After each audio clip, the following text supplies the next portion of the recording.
Happy New Year po! Marami pong naging tradisyon o paraan ng pagsalubong ng bagong taon. Nandyan ng pagpapaputok para daw lumayong masamang espiritu.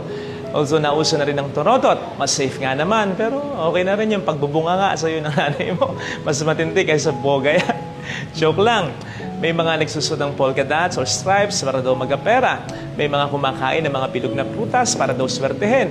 May mga mulundag para daw tumangkad sila.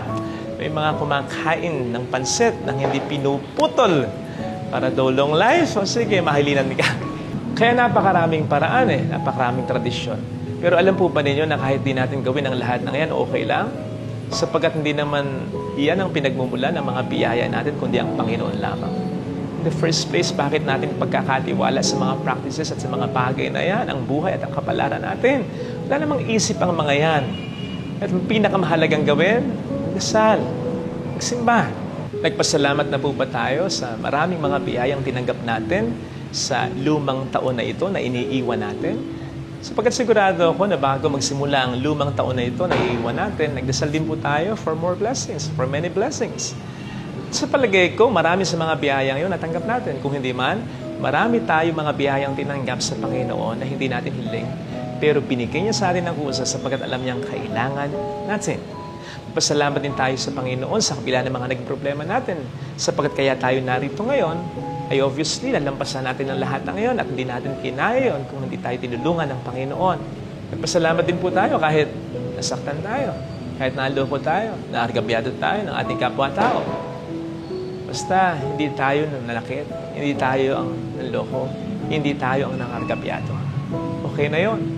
Kahit yun, biyaya yun ng ating Panginoon. At least, hindi na baligtad ang sitwasyon. Kaya, maglaan po sana tayo ng panahon para isipin ang mga dapat nating pagpasalamat sa ating Panginoon. Sinisigurado ko po sa inyo, marami ito. Ito rin po kasi magbibigay sa atin ng inspirasyon para patuloy na humiling sa Panginoon.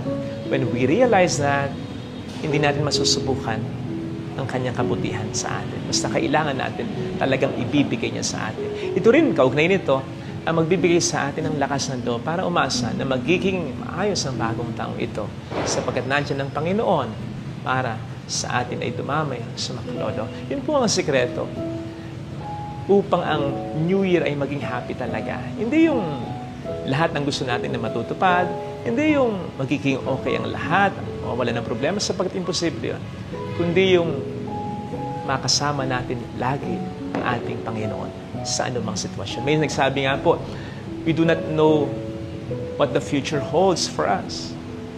But we know who holds the future. Hindi natin alam kung anong mangyayari sa kinabukasan, but alam natin, nandiyan ang Panginoon na hindi magpapapaya sa atin. Hindi po ka nakapagtataka na sinisimulan din natin ang taong ito sa pagpaparangal sa ating mahal na ina bilang ina ng Diyos.